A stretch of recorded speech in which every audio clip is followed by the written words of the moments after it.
Currently, Merrillville does not have a buddy, and we hope for the sake of all children that we do not ever get one. But if we do, know that your Merrillville Fire Department will be ready. We now have a short video to show everyone that will dive a little bit deeper into your hearts.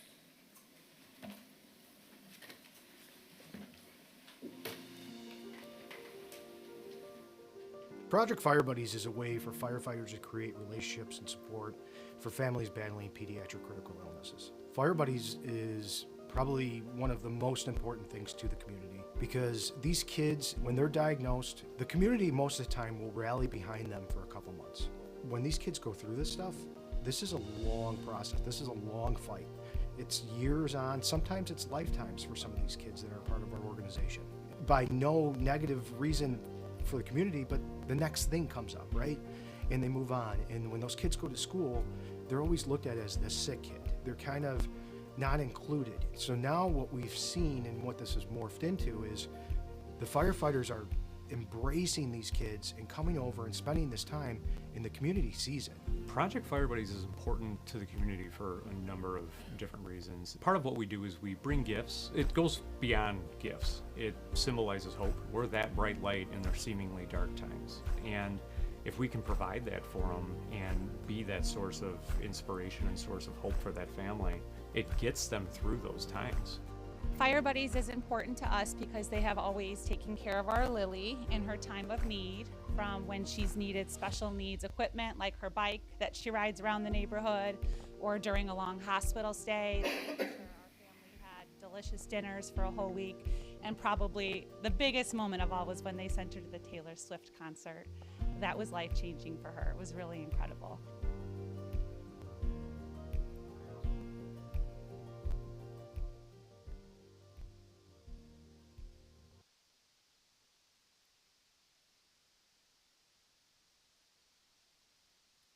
Pretty powerful video. You guys can find that on YouTube if you want to watch a longer version, especially if you need a good cry. We would now like to take this opportunity to present the members of the council with a gift from us at the fire department.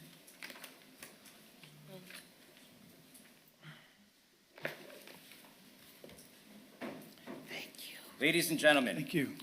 Please wear these shirts with pride, as these are the uniform shirts that the Merrillville Fire Department wears on every Monday throughout the year. Mondays are just one day of week that we show support and raise awareness for Project Fire Buddies. If anybody here knows anybody who may benefit from this organization, please feel free to grab a flyer on the table outside or visit projectfirebuddies.org. The Merrillville Fire Department will be holding our fundraiser October 25th. It's going to be a Halloween-themed scavenger hunt, so stay tuned for some more information. And thank you all for this time. Thank you, Tommy. Mr. President, I have a question for Tommy. Tommy, we gave out free advertising at Lamar for your Casino Royale on April 18th. How'd you guys do? We did very well. We didn't sell quite as many tickets as we had hoped. However, it is the first year. We plan on doing something very similar, if not the exact same, next year. Illinois has been doing a gala for the last 6 years, and they have just now started selling out tickets in the last 2 years. And as a matter of fact, their gala in February of this year sold out in 35 seconds. That was 800 tickets in 35 seconds. Okay. Get me the artwork for October. We'll put it back up. Thank you, Sean. Mr. Griffin, let's add this topic to our next council workshop to see what we can do. I mean, Town of Merrillville Fire Department is our own fire department. Let's see what the council can do. Thank you, Mr. President. Thank you. Thank you, firefighters. Moving on tonight to the consent agenda, we have the accounts payable register voucher approval for June 10th, the ARPA accounts payable register voucher approval for June 10th, the approval of Town Council meeting minutes of May 26th, the approval of work study meeting minutes of June 4th, the BFS agreement approval for the CCMG program, the approval of labor negotiation task force special committee, and the minutes approval of the ARPA meeting of 12/30/24. Mr. Griffin, we had a couple late additions. You want to explain those, please, to the councilors? Mr. President, members of the council, Mr. January, town attorney, I thank you for your forbearance. I apologize to you about being dilatory about getting them to you. One of the matters that I'm asking the council to consider this evening is a routine approval of our fiscal advisory services for bond issues with London Witty Group. There is one being presented to the Redevelopment Commission for a bond that they're entertaining. This would be for the general obligation bond that we're still developing to basically do a roof repair here and a variety of other things. We need that steerage for us, please. And also, somehow we did not get the ARPA committee memorandum of meeting proceedings brought to you for December of 2024 for approval. The external auditors are doing a pretty quick review of that, and they need a copy of that that's been approved by you, evidenced by the signature of the president and the clerk treasurer. So we're asking if you will forbear us to have that added to the consent agenda. And although you do have approval of Labor Negotiation Task Force Special Committee, that didn't get formally named in anything in your packet. If you wish to do it here, you may, but you also can take it up, Councilor Pettit, as a member of the Personnel Committee, since our chair is absent, could propose that in the form of a motion, and we can explain why we need this committee as opposed to having any of the existing committees take this matter up. I hope I've been responsive to your question, Mr. President. Is there anything you have to ask of me? We'll add those without objection, and we'll let Mr. Pettit bring up the task force Very well. later in the meeting. Thank you very much. Thank you. Questions or comments on the motion or anything that Mr. Griffin added? I just wanted to add to the fact about the ARP. We definitely did have this meeting. I think everybody recalls that, and it is important that we get this added to the consent agenda. Sure. Thank you. Hearing no objections, all in favor signify by saying aye. Aye. Opposed, same sign. Motion carries. Do we make a motion? Do we make a motion? I don't remember. Let's do a motion, then we can vote. Mr. Pettit, why don't you make a motion? Motion to approve the consent agenda. Is there a second? Second. Many seconds. Okay. Now, all in favor signify by saying aye. Aye. Opposed? It's the Motion two still corners that are empty that's throwing you off, right? Yeah. No, he just figures we don't need a motion. It went through the right way, right, Rick? No, I just got ahead of myself, that's all. Okay. All right. Thank you, guys. Moving on tonight to standing committee reports, budget and finance. Counselor Niels or anything? Mr. Griffin's report? I have been advised by the chair of this committee, she has nothing to offer to the council at this time, but I can take a question if there's a question about the subject matter. I will be seated. Thank you. Thank you. Street Department, Mrs. Uselak. Thank you, Mr. President. Talking with the street department today, we have decided Memorial Day to Labor Day, the hours will be 6 to 2 for the summer hours. So with the heat, they will be able to accomplish a lot at 6 a.m. to 2 p.m. And 73rd and Whitcomb, the street department has also complained along with me and about 20 other residents on 73rd and Whitcomb. It's nothing but trash where the apartments are. And the garbage trucks will go by and they'll dump the trash or pick up the trash and trash gets dumped. Am I right, Steve? Steve was out there checking it. Yeah, between that and the furniture and the mattresses and things, it's getting pretty bad again over there. It is really bad. I would like to recommend, I hope it goes through, that our lawyer send a letter either to the manager or to whoever is in charge. Maybe you could find out, Joe, to let them know that this trash has got to be picked up. It looks really bad for the town of Merrillville as I'm speaking, okay? We'll do research into it. We'll get a letter sent. Thank you. And other than that, the street department is still mowing the parks and they're taking care of the bike trail and they're sweeping the streets and picking up all the branches from the storm, the windstorm. And there's still a lot of branches out there. So they are quite busy right now. So thank you, Mr. President. That's my report. Thank you, Marge. Steve, one thing to add, we need to kind of remind the residents, when you put your branches out there, we're not going to come the next day. There's a schedule. Merrillville's 33 square miles. It's a lot of area to cover, and the trucks work their way north to south, east to west. So please be patient. There's no need to call us. We'll be around to get those picked up as soon as possible.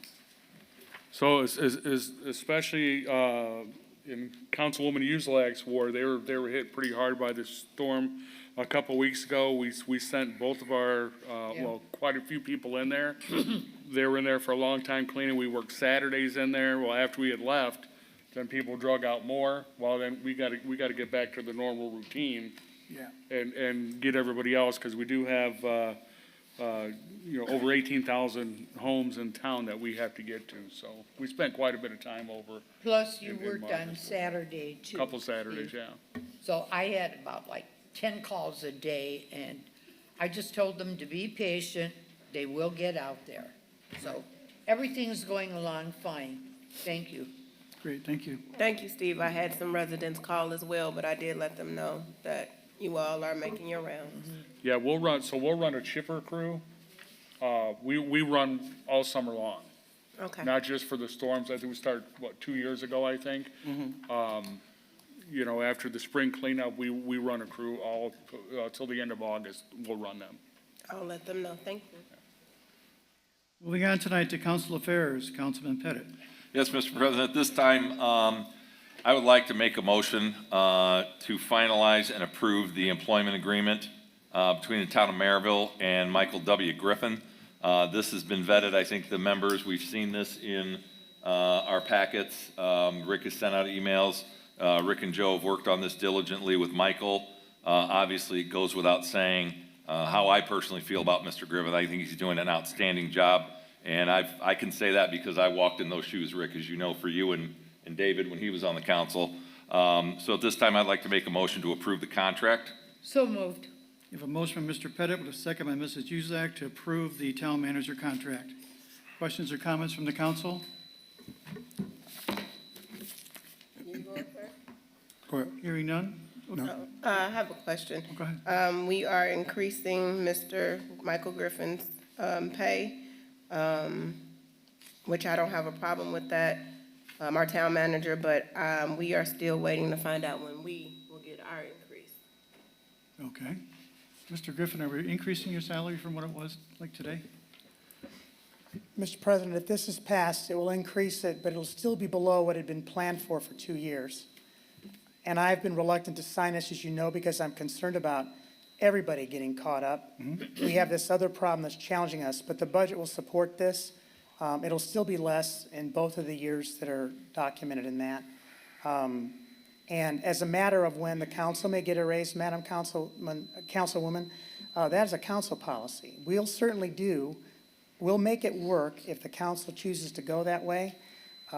So it's not about, the staff will carry out what the will of the council is on that. So do we vote on that? On which? The council getting an increase in pay. We've been paid Yes. the lowest paid town, the lowest paid council besides, what is it? Out there off of the shores. Chicago, I forget the name of it. Yeah, but we're the lowest paid, and we put in a lot of work. I know a couple of us council people, we do a lot of work, and the stipend that we are receiving is not enough to help do what we need to do for some of our residents. I, for one, like to do things for my residents, and so I would feel like we need an increase. Madam Councilwoman, that is a policy question again. That is an appeal you need to make to your colleagues. Making it now won't help. There can't be a change in the existing salary under Indiana law. You could do something for next year, but you can't do anything in the current year under the current terms of the law.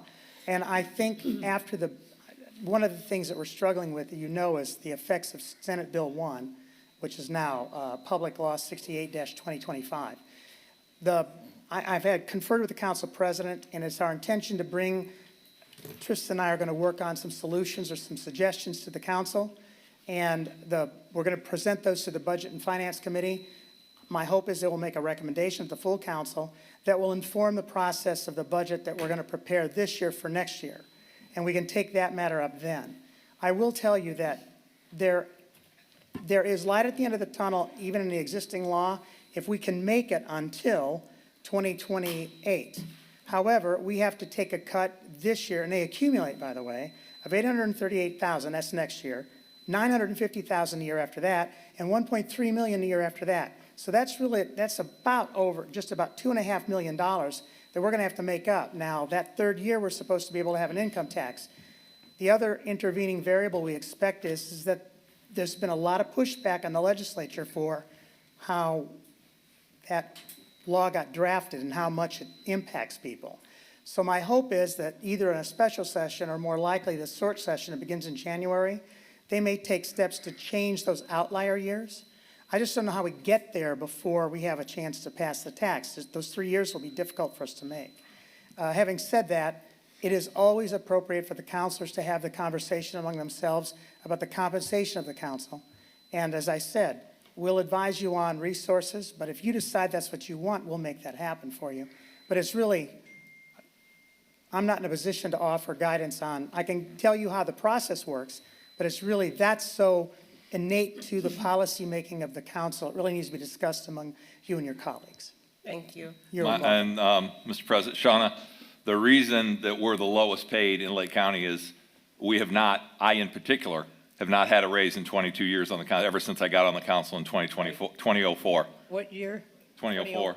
We And haven't had a I raise think- in 22 years. I think. Whatever the makeup, the other counselors that were with me and, Well, no one's from had a what- raise. What I heard, the salary is the same from the 90s, Yes. 1990. It Is might that be correct, when Rick? Archie, Rick was here then. I don't know. But there was never a raise to the council, and I understand what Sean is saying, but somebody should look into it and try to do something. We give everybody in the town a 3% raise, so maybe something should be done for the council. Our job doesn't stop. We take calls all day and we're out there, and I think Shauna brought up a good point, my opinion. Any other questions about the Yes. actual contract? Griffin contract? Sure. So, and this is nothing against Mr. Griffith, who is highly qualified. My concern is Senate Bill 1. The town has certainly got some budget uncertainties and incurring a significant amount of debt, increasing salaries without having addressed what the budget concerns are. I just don't think it's a wise move until we actually have some certainty projecting what we're going to get in revenue and what our expenses are. I just budgetarily, there are a lot of, budgetarily is not a good deal. We'll end up eating into some fund balance that we should be using for reserves. And then in addition to that, just the timing of it. When you consider that most people at best are getting a 3% raise, and we're talking about a 33% raise. That's a big difference. And I think that we really need to be concerned about the optics of it when considering the whole town as a whole, the firefighters, the police officers, everybody in the administration. We've got people that work in the courts that have been working in the courts, if I'm not mistaken, for probably close to 15 or 20 years and making $30,000. You can't support a family on that. The council members making what they make, 17 to, I believe, you get an extra stipend being the town president. But the amount that they're actually making in comparison to other towns and what they're just making in general for the work that they're doing is completely undervalued. So I would just like to see some equity. So it's two things, the budget and the fact that we should do something for everybody and not just one person. Well, it is called public service for a reason. You're giving service. Correct. We all knew what the salaries were when we ran for office. They haven't changed. Yours was posted, the council's was posted. So if you ran for this office to make money, make income, you're in the wrong business. Nobody's. And I haven't I'm just mentioned saying. me. It's my turn to Right. talk. Sure. That's my comment.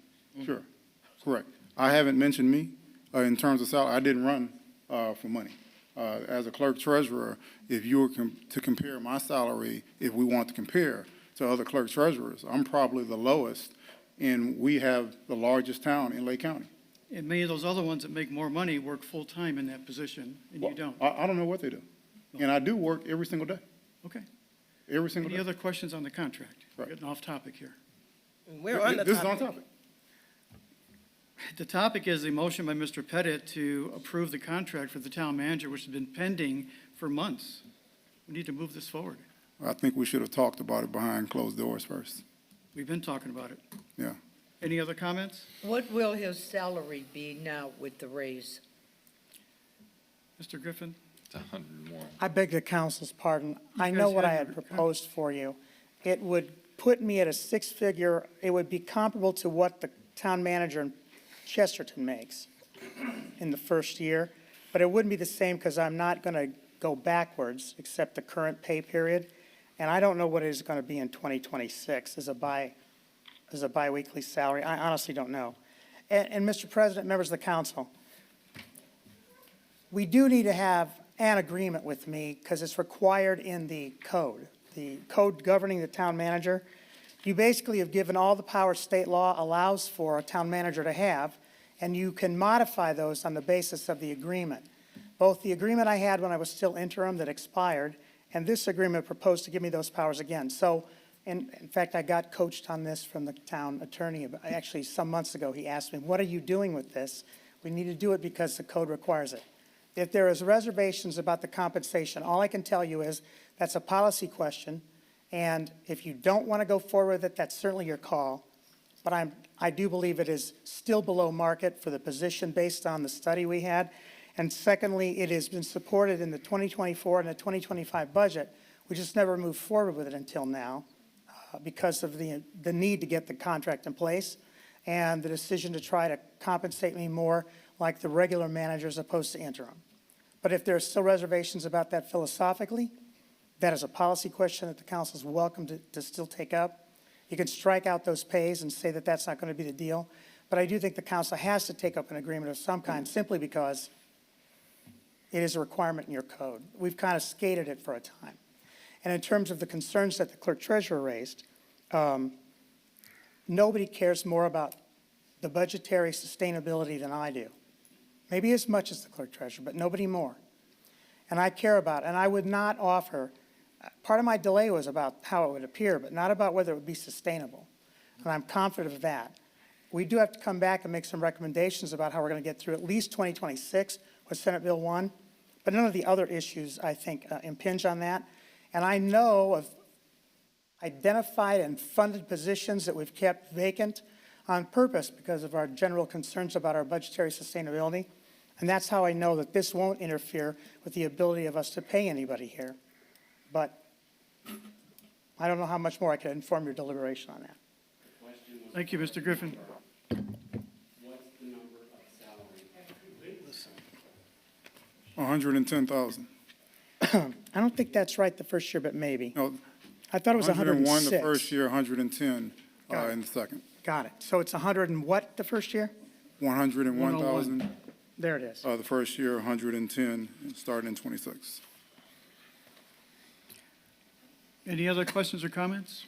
I guess, so to be clear, Michael, are you saying that we can move forward with the agreement part and delay the monetary portion of this contract?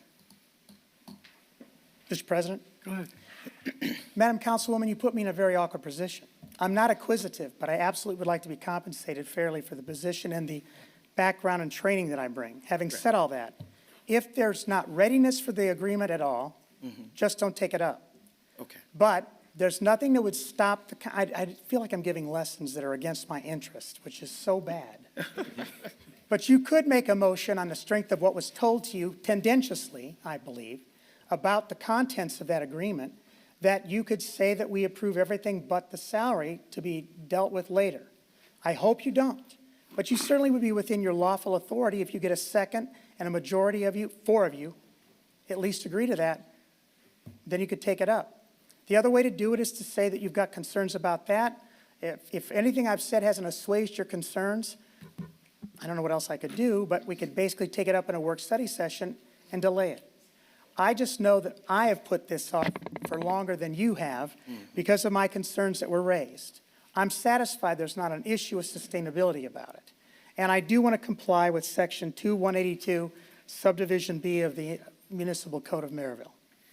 But you put me in an awkward position. I come to you as a professional, servant-hearted leader, as I try to be every day. And if this is, it's always awkward to talk about compensation in the public, but as a public servant, that's the job. I do believe it's sustainable, and I don't believe it's out of line whatsoever. Having said that, if there is reservations and there's not 4 of you who agree that it should move forward, then the council certainly has it's within their power and their discretion to delay it if they wish. I hope you don't. I hope you don't modify it. But if that's your choice, we certainly can have that conversation. Okay. I hope I've been respectful in my tone and my response to you. Yes. And I do believe it's not out of line again, but that's up to the council, I understand. Mr. Pettit, would you consider just tabling your motion? Yeah, I guess. That's fine. Mrs. Uselak, your second stamp. If you so Make a motion to table the town manager Obviously, contract. more discussion is needed on this, so we'll take it up and hash it out in a work study session, okay? Mr. Griffin, we will get back to you, though, for sure. Yes. Okay. Mr. President, I thank you. We need a vote on the table, Mr. President? Yeah, Mr. January, call the roll to table. Sure, Mr. President. Councilwoman Haynes Edwards. Aye. Councilwoman Chandler Felton. Aye. Councilwoman Uselak. Yes. Councilman Pettit. Yes. President Bella. Aye, 5 in favor. thank you. Anything else, Mr. Pettit, on other council affairs? No. Moving on to personnel, policy, and employee benefits. Mr. Griffin, anything to report from Ms. Hardway? Mr. President, members of the council, I also spoke with the chair. She anticipated because of a personal commitment that she would not be here tonight, just as the vice president did. She said she had nothing further to report to you at this time. Thank you. Mr. President, I think you wanted me to add a motion. Yep. I move that the town council members be named agents and serve as a collective bargaining task force to conduct negotiations with the FOP. A motion by Mr. Pettit, Second. second by Counselor Shi. Mr. Griffin, why are we doing this, please? Mr. President, members of council, this is, after I conferred with the town attorney about it, is advisable. There's a special provision for school boards to negotiate under the Open Meeting Act and allow them to some discretion about meeting without having to have an immediate report coming out. For bodies like yours, you can't use existing committees because they're bound by the Open Meeting Act to have notice and have a memorandum or a minutes projected of it. And that's not typical with collective bargaining. There is a provision in the definition section that allows for this if you expressly make an appointment for the sole purpose of collective bargaining. And so that has to be on the record for the committee to do the work it does. They'll have a public report when they're done, but it allows them the kind of variability and flexibility that's necessary in these kinds of things that the law recognizes. It just is in the definition section of the Open Meeting Act. So we're using the term of art agent or agents because that's in the statute. But if you want to make the full council the agents, that's fine. And any 2 of you then can go ahead or more, and continue the communication with the Fraternal Order of Police. Thank you. You're Any welcome. other questions or comments? Hearing none, all in favor signify by saying aye. Aye. Opposed, same sign. Motion carries. Mr. Griffin, would you please let the FOP know Will our do. actions tonight? Thank you. Environmental Affairs, Mrs. Uselak. Yes, thank you, Mr. President. I will refer this to Matt Lake. Matt, I believe all the ponds have been cleaned in the town of Merrillville through the stormwater, am I correct? The ones that the town owns, correct, yes. Okay, is there anything else that they have to do? We do have some modifications going on. I'll elaborate on my report. Sedona, we're converting to a dry basin. Some others we're modifying for safety reasons. So as we've been acquiring those parcels, we've been making improvements, and we add them to our list of parcels Okay, that we in need. Ward 1, Bonnier Lake. Yes. What did they put in that lake or pond? Oh, that was tilapia. We've been doing that for a number of years now. This is a natural mechanism by which to control algae. And so we have tilapia released. They do not overwinter, so you have to re-release new tilapia every year and introduce them. It's been a boom for the wildlife in that area.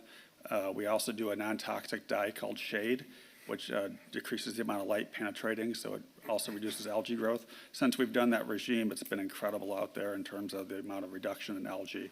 And so it's been a really good thing from an environmental standpoint and from an effective standpoint. And the cost is the same as chemical treatment, so we used to use different types of treatment measures that were, I would consider probably not good for the environment, so copper sulfates and things like that. So, and this is kind of the new trend now. And so the results of that trend are that tilapia becoming in high demand. So every year we renew and try to get on the list each year. So it becomes more of an ongoing battle to try and get the tilapia.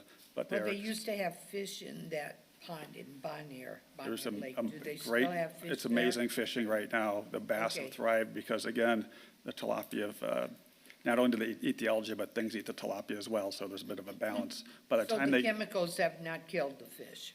we're not adding any chemicals to the water. Well, whatever you put in. The what you non-toxic described. dye, there's a dye called, this a non-toxic dye that we added, but we don't do any toxic chemicals in the water whatsoever as part of our treatment regime. Oh, well, that's good. Yeah. Okay, thank you, Matt. Thanks. Thank you, Mr. President. Move on to economic development, Mr. Pettit. Yes, Mr. President, we have a couple of ordinances and a resolution. Our bond counsel is here in the audience, as well as our financial advisor. We'll take those up under general orders. Yes, sir. Utility liaison? No Council- report. Thank you. Mr. Pettit, Parks, Recreation, and the Dean and Barbara White Community Center. I am going to defer to Mr. McCartney for any updates. We had a committee meeting back at the end of May, right, Jerry? One of the items that we talked about in the workshop that we're still discussing is what to do with what was referred to as Union Park. Some people might know it as Merrillville Lumber, that is in the control of the town, along with the yellow and blue building, which is affectionately referred to as Moe's. The RDC bought that building 2 years ago, Joe? At least 2 years. At least 2 years ago. Sheila and Angie have had an interest from a developer to buy all that property from us. It had been earmarked under a previous administration. Councilman Minchuk wanted to develop the dog park there. I believe the dog park is in the new 5-year Park and Recreation Master Plan. We talked about putting it on the backside of the building here on the Madison Street. I think that's the biggest thing, Jerry. I'm probably missing a couple of other small things we talked about. Oh, obviously the park board. I'd be remiss if I did not bring up the creation of the park board. Jerry, do you want to elaborate on some of those? Yes, so the putting the park board into place, will do a lot for the Parks and Recreation Department. The only other than the dog park that you brought up, which I haven't seen any movement on that since our meeting in May, the only movement on the topics we talked about in May has been with ICC floors. They came in a little high with their quote. Core Construction said it was high as well. So ICC is working to work that down, maybe some different materials to see what that costs. And then Core also suggested getting a couple different quotes from other companies as well. So floors, and then a few other little things going around the facility, but nothing major since our last meeting. Okay, thank you. Michael and Jerry, I've got a conflict on the fourth Thursday here in June. I'll get with both of you and we'll figure out when to have the committee meeting. Maybe the first, I hate to do it the night before the 4th of July parade. You guys are going to be swamped, so we'll have to figure out when the committee needs to get together, Jerry, okay? All right. That's all, Mr. President. Thank you. Oh, I have one comment for Mrs. Uso. Jerry. On August 1st of this year, the daycare center from the 4th Ward will be coming into Rosenbaum Park. They have a party there for the kids every year, okay? So mark your calendar on that. Will do. But it is a party. It is a party. Yeah. Will there be cake? Pardon? Will there be cake? Yes, I think so. And punch. Cake and pop. Ice cream. Make a note. Moving on tonight to special committees, abandoned and blighted properties. Counselor Shi. Thank you, Mr. President. We had a total, for the month of May, we had a total of 522 calls, 62 warnings were issued, and 20 tickets were issued. They are doing a great job now that spring has sprung and summer is on its way. So we are asking our residents to continue to try not to violate any codes, so you won't get these tickets issued to you. The warnings are great, but try to stay on top of your yard and your cars and the way you upkeep your house. That would be great, and that is all for my report. Would you mind also taking the topic of the special town project since Counselor Neal's out tonight? Oh, wow. Great. Sure thing, Mr. President. We are getting ready for our 4th of July celebration. That will be July 4th. The parade will start on 80th Place. We will start a silent parade for those who have sensitive ears or just don't want to hear the sirens of the parade. Once we hit Broadway, then that's when the sound of the parade will come back into effect, and we will come all the way down to the, is it still Mike Anderson, Dean and Barbara White Center? That is where we will end the parade. Right after that, we will go directly into Hidden Lake Park, where the festivities will take place from 2 o'clock to 10 p.m. and with a fireworks show. Cars, there is a charge for cars, $10 at the gate. There is a charge for walk-ins as well. I believe it's $5. And we just look forward to a nice family event, fun-filled day for the 4th of July. We are excited about that. There will be no Juneteenth celebration for the town of Merrillville this go-round. We will get back into that next year. And I think that is just about it. Oh, coming up in July, we will be doing the job fair. Comes to the Dean and Barbara White Community Center as well. And that is it from my report. Thank you very much. The Semi-Quincentennial Committee. Thank you, Mr. President. June 21st, I will be reaching out, before June 21st, I will be reaching out to residents and all who are interested on being on that committee with myself, Leona Chandler Felton, and Rhonda Neal. We want our residents to be involved. Mr. Michael Griffith, our town manager, is also helping. And we want this special occasion to be the best that it can be. So we're going to start working on that as we get our committee members together and get this project underway so that we will be prepared for it when it comes. So I will reach out, social media through our social, I don't see him, through our social media person, Chaz Rowley. We will put that out so that our residents will know when that's happening. Thank you. Thank you. Moving on tonight to department and commission reports, stormwater management resources. Anything to add, Mr. Lake? Yeah, just a few things. We started a project at Fillmore Boulevard. This is around 66. It's the entire boulevard. We're regrading the entire bottom width of the channel there in order to get the flow to drain better through there. And Delta 3 is going to be done with that actually later this week.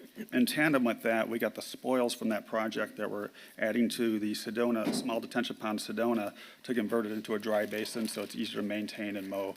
Because right now the grading is off in that pond and it's a little dangerous to try to maintain. So we're kind of knocking out two projects with one effort there. Hickory Ridge, the project's almost done. We're consolidating now at a 56 in Grant, where majority of the work is being done there. And once that's done, we'll get, we've been submitting reimbursements to Little Cal for that as well. So we've got one more reimbursement to submit, and then we'll have half the project paid for through the Little Calumet River Basin Development Commission. We already mentioned the tilapia release. They're acclimating to their new home there for the summertime. And like I said, the wildlife is booming out there. There's been a number of sightings of bald eagles, osprey, things like that. So I think we're sharing some pictures with Chaz with the bald eagles and stuff out there. So it's good to see the wildlife bouncing back and thriving out there. Also, we're having kind of an issue in the agricultural areas of town with grindings being added to the ditches for just access by farmers.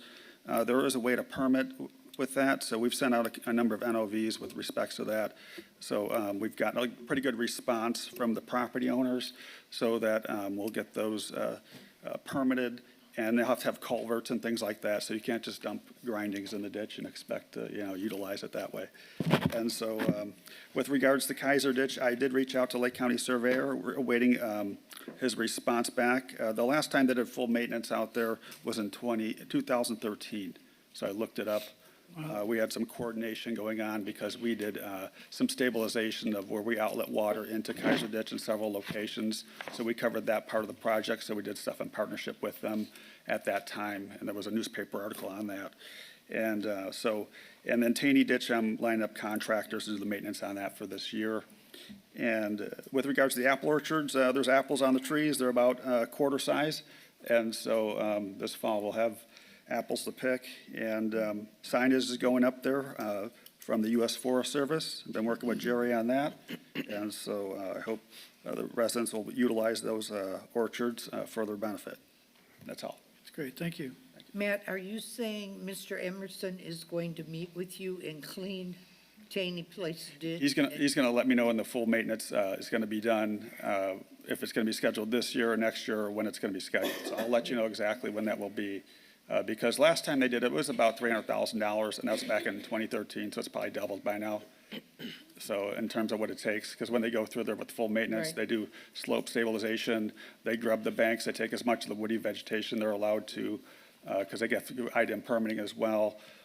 They do washouts, they stabilize those, they remove the sediment, so they channel dip Sure. bottom to remove the sediment accumulation over years, things like that. So it's dramatically different when they come through there with the full maintenance as opposed to a little spot maintenance here and there. Well, I'm glad he got a hold of you. I called him myself because I've had several phone calls about Kaiser Ditch and Taney Place Ditch, so Yep. maybe something will progress. I Yeah. hope. Yeah, Taney will definitely be done this year. Okay, good. Yep. Thank you. Thanks. Thank you, Matt. Mr. January, Clerk Treasurer's report. Sure.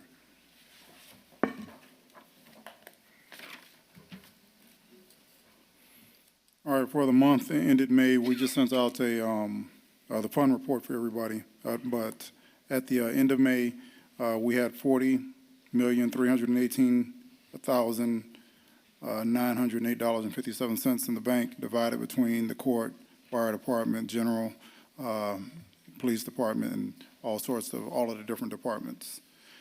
We also received just recently another $143,462 check and 50 cents for the food and beverage tax. That fund presently has $1,770,261.38. And we had 111 businesses pay into this food and beverage tax in the prior month, in April. They're a month behind right now. And at the beginning, which has gone a long way, initially we only had 33 businesses participate, so we're up to 111 now. And I'll have some more detail on that at the next meeting. We also received a riverboat distribution. I think this is, I don't recall for the previous year, but we had $8,505 related to a riverboat, and we don't even have a river. We do have a river running through the town. But we did get some money regarding that. Payroll, our payroll for the month was $952,147.02. We had 234 employees. In terms of businesses, we had 1,143 licensed businesses. And one of the things Councilwoman Haynes Edwards mentioned about fines, we have about 241 businesses that had their businesses license rescinded. And of those, some of them are pretty notable, and they need to pay to get renewed. But a lot of these businesses need to be purged. Some of them need to be purged from the list. But if we were just to collect that 241 the fees from the 241, assuming they're all collectible. That would be $54,000. That could pay for somebody's salary increase for the year. And I was thinking that among the council people, something that would be pretty generous. Maybe we can get some of these people to pay because there's a penalty involved with people not paying on time. Maybe we offered them some sort of amnesty program for people that are just perennially delinquent. If we gave them, hey, if you do this by this day, the late fees are forgiven, and you don't have to do it. And that's a way for the town to actually bring people into compliance and show that we're also business-friendly at the same time. So, but that concludes my report for today. Let's get that idea on the workshop, too, our next workshop. Yeah. Okay, thank you. Griffin? I have a question for Mr. Griffin. Marge? Michael, there are still a couple restaurants out there that are not charging the F&B tax, food and beverage. So the last time you and I talked, you were going to send a letter downstate. Did anything come out of that? Mr. Not President, downstate, permission go to ahead. respond? Madam Councilwoman, we did not, I hope I didn't lead you to believe we were going to send something downstate. I apologize if I did. Our intention is actually present a reminder to those businesses. I have your list still for those restaurants, some of which on their own are complying, but we're going to go back through and we're going to go specifically to those restaurants. We actually prepared a packet that we're going to give to everybody that the first thing it says conspicuously on the envelope is important tax information, so that we remind them of that. We will copy that to the Department of Revenue in the hopes that then they'll follow up, because they really That's are what the I meant. enforcement arm. But that hasn't been done yet, but it's not going to be undone. We do intend to do that. But a couple of the restaurants you gave us are actually in compliance. Oh, they are now? Okay, because a couple of them are not, that I know. I just ate there the other day. May I ask, Eating there, Marge. I beg your I go out pardon, to eat all the as a time, so I colloquy, check the- how do you know they're not paying? Did they aggregate the, Well, they usually put it on your receipt. When you pay, it sometimes they shows the don't, tax or yeah. or They're whatever. supposed to discreetly show it, but they could combine it in some cases because of software limitations. No, I So, didn't see that. okay. Okay. Thank you. Okay, thank you. How much did you spend, Marge? Maybe you owe us some money. I won't say. 1%, you owe us 1%. 1%. Excellent. It adds up, though. Yes, it does. Moving on, Parks and Recreation, so Jerry? your Yes, report? hopefully I have more facility updates. There's a lot in the works right now for the June 24th meeting, but for now I'm going to talk about some programs. The Daddy-Daughter Dance is this Friday, so I really want to push that out there. We have 8 couples signed up right now, but I'd like to have more to make it worth its while. Garden Club, as we've discussed at Rosenbaum, we've been reworking the idea around how we make that happen and make it sustainable so it can continue. It's live on Rec Desk right now to sign up for anyone who's interested in participating in that program. Since we're past kind of the planning season, we're looking at putting up maybe some infrastructure or doing some classes around gardening at the Eden Barbara White Center until next spring, when we can really give it our full effort instead of trying to throw something together and then it folding. So that's live on Rec Desk right now if you're interested in signing up or you're interested in getting involved with the Rosenbaum Community Garden. We're going to start with meetings at the Dean and Barbara White Center, and then we'll go from there. That way we can organize everything. Both of those are on merrillvilleparks.recdesk.com to get signed up. I also wanted to give a shout out to Chris Geiger.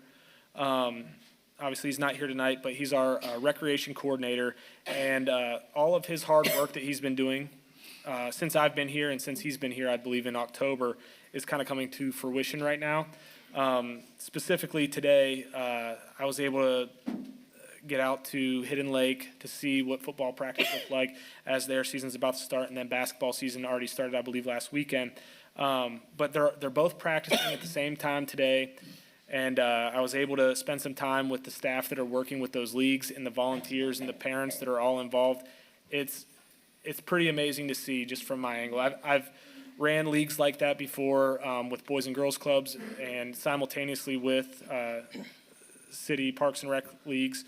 And it's not easy to do, especially by himself, and he really did it all by himself, built it from the ground up. He's even pulling staff from areas that they didn't necessarily sign up for it, and he's got everyone on board, and it's very cool to see. So if you haven't come out to see that operation, I encourage you to. So I want to make sure he gets his flowers in that essence, because I'm impressed. Personally, I thought we were going to be operating those leagues at a lower scale with what we have as far as personnel goes, and he's doing a great job. So very cool to see, and that's a start. This is supposed to be a pilot program, so it's only uphill from here, or downhill, I guess. But so yeah, other than that, as Matt said, the apple orchard signage is going up here in the next week or two. So excited about that as well. I don't think I have anything else, but hopefully more facility updates next meeting. I have a question for you, Jerry. Yes. If you do not get your numbers that you're looking for the father-daughter dance, will you reschedule it? Yeah, so we first talked about pulling the plug, but I do not want to.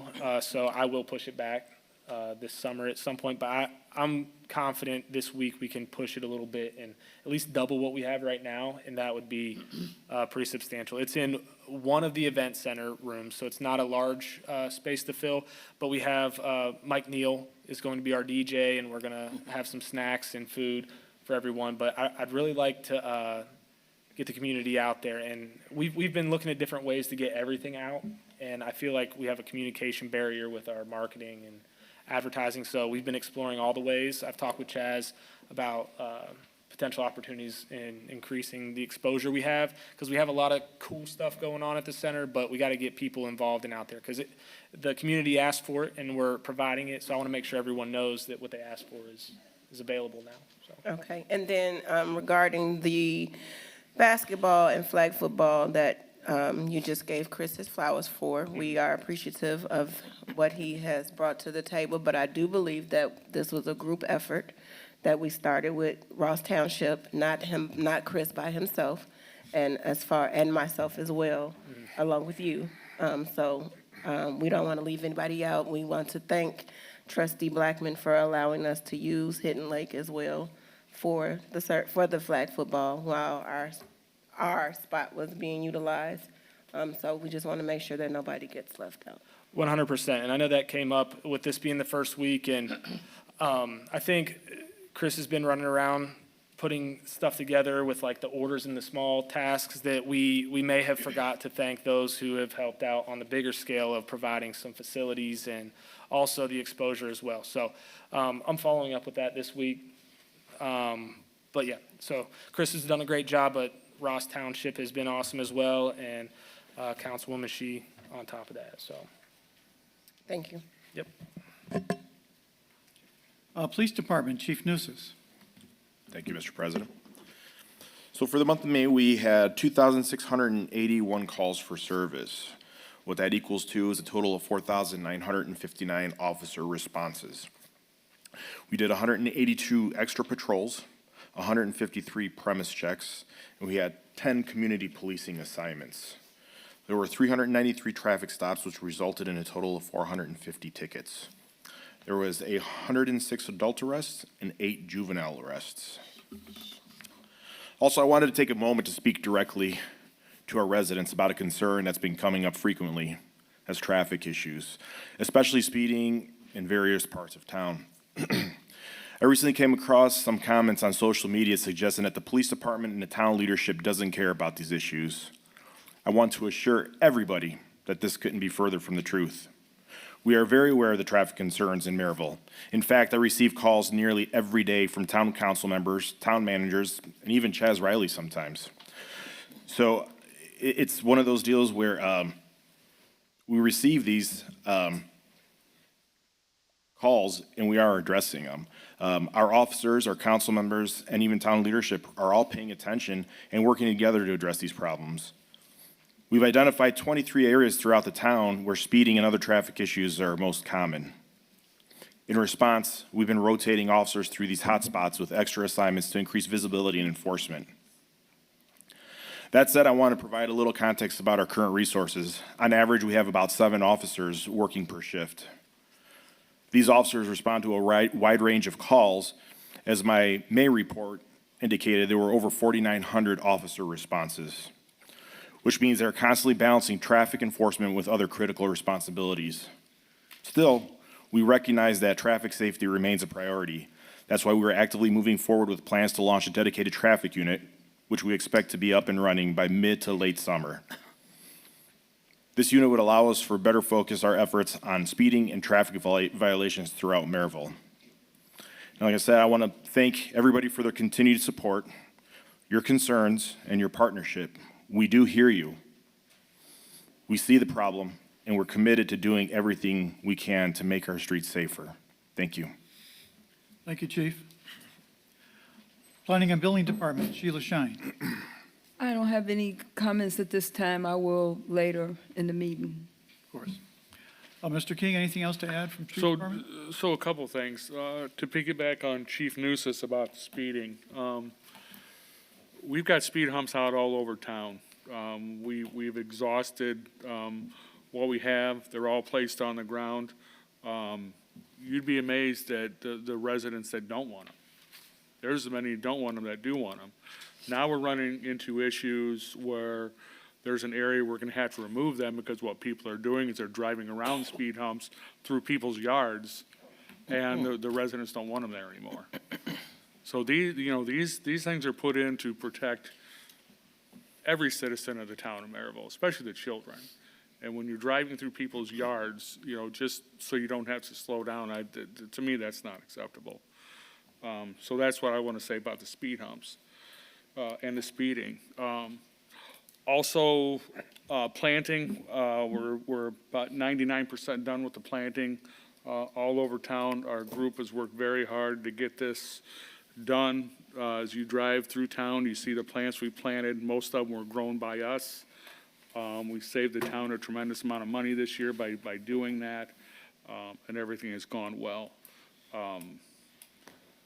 And other than that, on top of what Marge said, that's all I have. Thank you, Steve. Mr. Griffin, anything else to add under Town Manager's report? Mr. President, no. Unless there's a question about what I've written to you, I'm pleased to be seated. I think we're good. Thank you. Moving on tonight to general orders, we have first reading ordinances, ordinance 25-14. It's an ordinance to amend Chapter 16 of the Merrillville Municipal Code, modifying the Town Board of Metropolitan Police Commissioners pursuant to Indiana Code 36-8-2-2 and related matters. Motion to approve. Second. We have a motion by Mr. Pettit with a second by Mrs. Uszak for approval. This came to us as a request through the FOP to modify how the Police Commission is made up. Questions or comments from the council? Hearing none, Mr. January, roll call, please. Sure, Mr. President. Councilwoman Haynes Edwards. Aye. Councilwoman Chandler Felton. Aye. Councilwoman Uszak. Yes. Councilman Pettit. Yes. President Bella. Aye. 5 in favor. 5 in favor, motion carries. Moving on tonight to ordinance 25-18. It's an ordinance to amend Chapter 2 of the Merrillville Municipal Code, modifying study its bylaws, making further clarifying language to meetings, duties of the town council, and related matters. So moved. Motion by Mrs. Uszak with a second by Councilor Shi for approval on first reading of ordinance 25-18. Mr. Griffin, is this just simply clean up some of our dated language that we had? Mr. President, that's the intention of the language. It's also going to revisit names of some of the committees. Depending on what happens on second reading with the Park Department, we'll have to revisit some of this anyway with regard to committees that had jurisdiction over that as subcommittees of the council. But that's it. It's essentially a cleanup and modernizing section of your bylaws. Thank you, sir. Any questions or comments from the council? No. Hearing none, Mr. January, roll call. Sure, Mr. President. Thank you. Councilwoman Haynes Edwards. Aye. Councilwoman Chandler Felton. Aye. Councilwoman Uszak. Yes. Councilman Pettit. Yes. President Bella. Aye. 5 in favor. 5 in favor, the motion carries on first reading. Moving on tonight to 25-19, it's an ordinance of the Town Council of the Town of Merrillville appropriating the proceeds of bonds of the Merrillville Redevelopment Authority, including investment earnings thereon and related matters. So moved. Second. A motion by Mrs. Uselak, second by Mr. Pettit for approval of ordinance 25-19. Mr. Pettit, you want to enlighten us on this? I will defer to either Adam or Bob Swentz on this. The Redevelopment Authority, which is myself, Mrs. Neal, Vice President Neal, and Mrs. Uselak, have passed. This is the large bond issue that will fund the fire station, the Whitcomb Street improvement, and the additional local road and street paving. Adam? Hi, Adam. Thank you, Mr. President, members of the council. Adam Sturwald, Barnes and Thornburg, bond counsel for the town.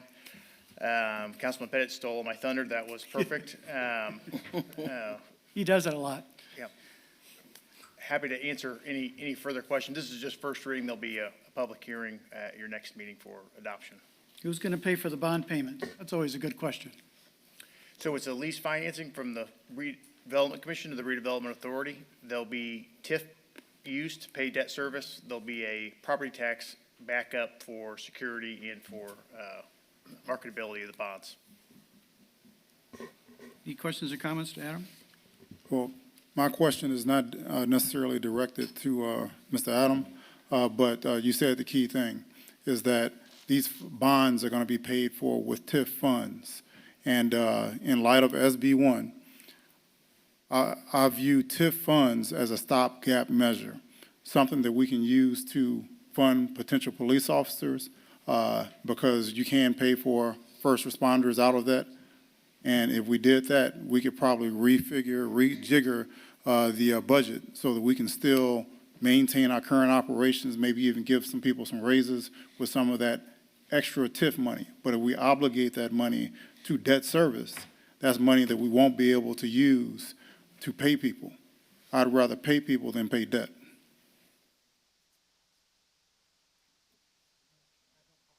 I don't think it's going to deplete our entire TIF accounts. No, it won't.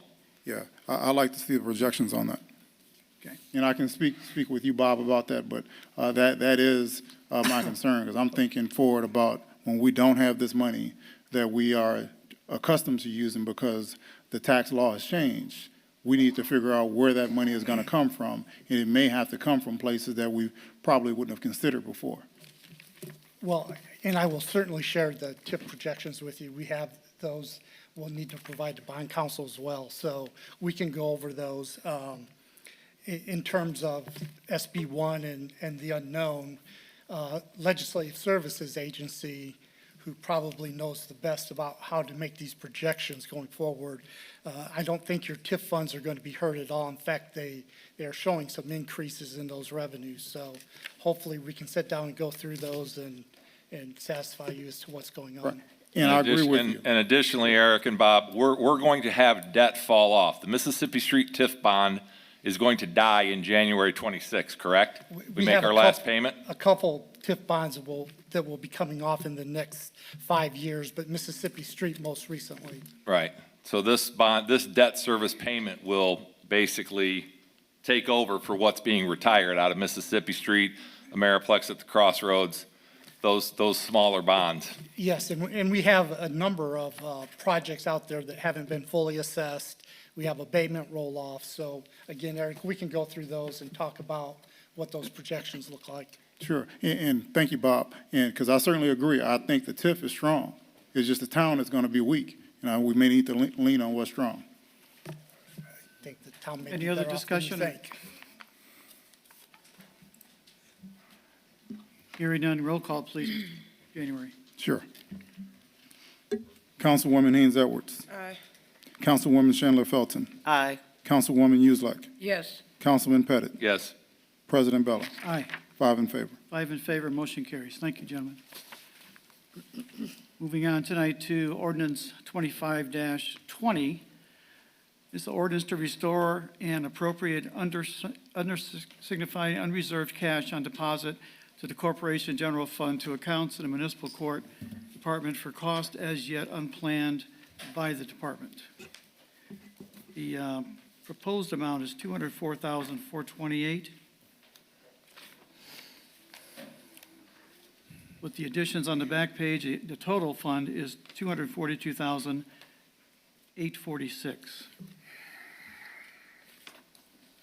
Mr. January, do you know about this, what we're doing? Let me get to it. 25, 20.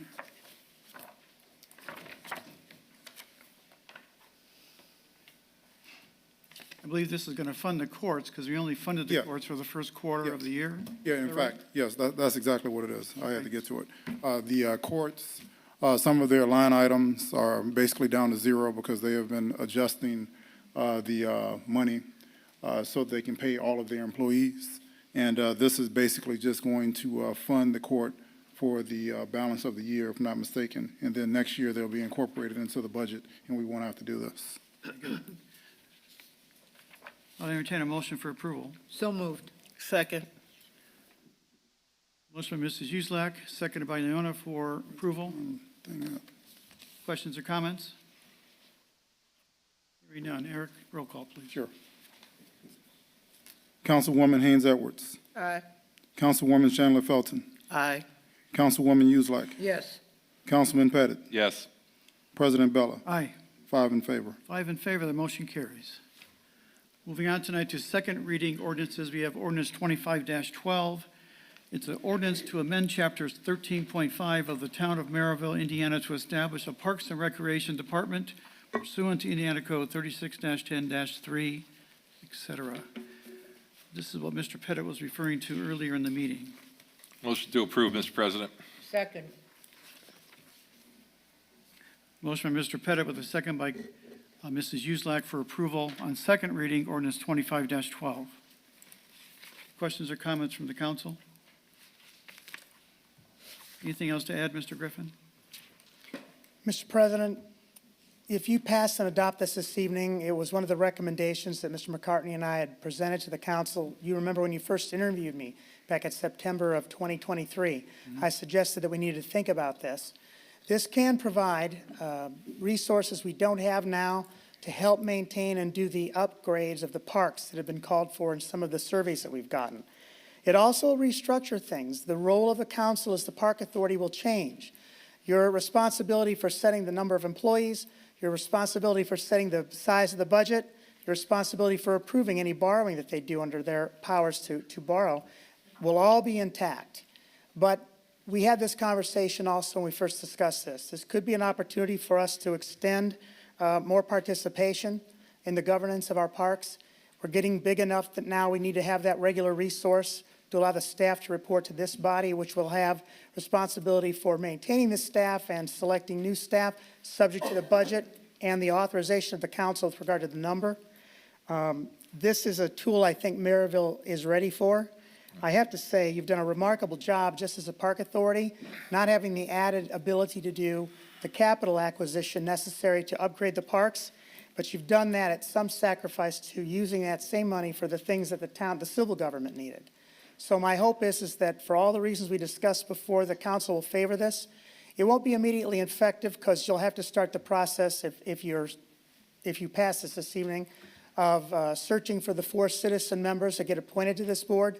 I think that will take some time, at least 30 days, if not more, to get people acquainted with this. So in the interim, you'll still rely on the council as the park authority. You'll have the Dean and Barbara White Community Center and Park Committee to be meeting to sort of give guidance to that staff. But I'm looking forward to be able to address Mr. McCartney, not as Parks and Recreation Director, but as Parks and Recreation Superintendent, which is what this law requires. This law is designed from a 1965 promulgated law nationwide recommended by the National Commission on Laws for Parks and Recreation. Indiana adopted it roughly about the same time and made it available to local governments. And I'm glad that this has been favored and considered by the council. I hope that they will continue to favor it with your vote this evening favoring adoption. Thank you, Michael.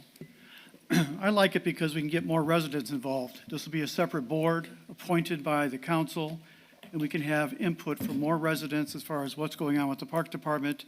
It eases some of the pressure on the council, as was brought up tonight.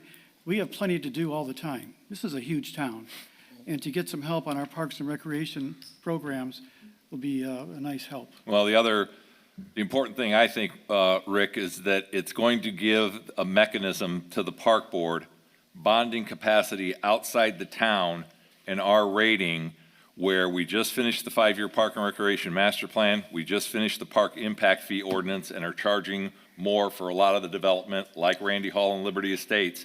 But the projects that Tagi has identified, like the dog park, the park board will be able to bond, and the debt service will be paid for by the food and beverage tax. If we don't start spending that money, General Assembly is going to look at us and say, why are you collecting all this money and you're not using it for park and recreation and economic development and tourism? So we better start getting on this and getting some projects, big projects, that we can start implementing. Am I right, Joe? Correct. So it's great that we've got $1.7 million in the food and beverage, but if we're not spending it and using it, it's just sitting there gaining interest, of course. But you're going to have to, someone's going to question us at some point. Yep, absolutely. We got to get those other restaurants on, Margie. I'm trying. Any other questions or comments from the council? Is there any public comment on this ordinance, 25-12? Seeing none, Mr. January, roll call, please. Sure, Mr. President. Councilwoman Haynes Edwards. Aye. Councilwoman Chandler Felton. Aye. Councilwoman Uselak. Yes. Councilman Pettit. Yes. President Bella. Aye. 5 in favor. 5 in favor, the motion carries on second. Mr. President, at this time, if I could, I'd like to, I don't know if I need a motion, Joe, or not, that we have letters of interest from the residents due in the town manager's office by close of business July 31st. If you are interested in being on the park board, please submit those to Mr. Griffin's office. And the Dean and Barbara White Community Center Committee, I guess, or maybe the entire council will look at those letters of interest in the month of August and make the determination who the 4 citizens will be. So do I need a motion? That's my motion. Second. Okay, there's a motion by Mr. Pettit, second by Mrs. Uselak to advertise for the park board, the new park board openings. Let's add to it to have Chaz, our communications manager, get something on the website explaining what this board's going to do, what the duties are, qualifications, et cetera. Mr. Griffin, you can help with that. And we are only taking 4 members? Yes. That is correct. To start out, yep. All in favor of the motion signify by saying aye. Aye. Opposed? The motion carries, Mr. Pettit. Thank you. Okay. Moving on tonight to resolutions, we have a resolution of the Town Council of the Town of Merrillville, Indiana, approving a lease between the Town of Merrillville Redevelopment Authority and the Town of Merrillville Redevelopment Commission, and addressing other matters related thereto. Mr. Pettit. Again, Mr. President, this is something that it looks like the council is going to execute on the recommendation of bond counsel and the setup for the lease payback from the RDA and the Redevelopment Commission on the $33 million bond issue. Quit taking Adam's thunder. I'm sorry, Adam, you walked all that way up there. He drove from Indy, too. That's even Let him worse. talk. Let the guy talk. Adam Sturwell, Barnes and Thornburg. So this is a resolution approving the lease between the Redevelopment Authority, Redevelopment Commission. The Redevelopment Authority has already met and approved it. If it is approved here tonight with this resolution, the Redevelopment Commission will have a public hearing at their next meeting, and after that public hearing will be up for final approval and then execution. Anything to add, Bob? What about Bob? Again, these lease payments will be made with tax increment revenues generated from the various allocation areas. And again, Mr. January, we'll go through those. Okay, thank you. Anything else from the council? Mr. President, I do want to give an attaboy to our town attorney on one of the projects that's in this bond issue, the $33 million bond issue. We have targeted $15 million for the Southside Fire Station, and with Joe's diligence, he obtained appraisals, and the property owner at Polycon Industries has graciously agreed to donate the 6 acres where the fire station will be. Joe's finalizing that agreement with his attorney, so that will save us $200,000, Joe? Oh, no, probably at least 600 to 800,000 600 to 800,000 in land. in land acquisition alone. That's awesome. Good news. We should get an appropriate thank you letter. Yep. I'll make a motion to approve Resolution 2522. Second. A motion to approve Resolution 2522, second by Chandler Felton. Any comments from the council? This is a resolution, a simple voice vote's fine. All in favor signify by saying aye. Aye. Opposed, same sign. Motion carries. Thank you. Thank you, gentlemen.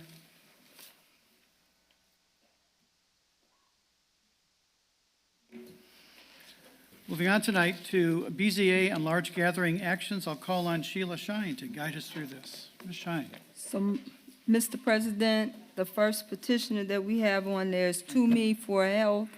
They're the petitioner and owner of the property located at 8560 Broadway, and they came before the Board of Zoning Appeals to allow a crematorium in a C3 Highway Commercial Zoning District. Unless you say otherwise, I would ask that I omit reading the staff report and ask the council to reject the favorable approval that the Board of Zoning Appeals gave, and also to waive Article 6, Section 6 of the reapplication process and allow the petitioner to put another application in, put another legal notice in the newspaper that would read crematorium, funeral services, and visitation. The Section 6 and Article 6, Section 6 says that they have to wait 1 year to apply again, and I would ask the council to waive that 1 year and allow them to apply again. Mr. President, I'll make a motion to approve the recommendation from the Planning and Building Administrator. Again, we talked about this in our workshop on the 4th. Joe was present, as was the petitioner. I think everyone's in agreement, correct, Joe? Correct.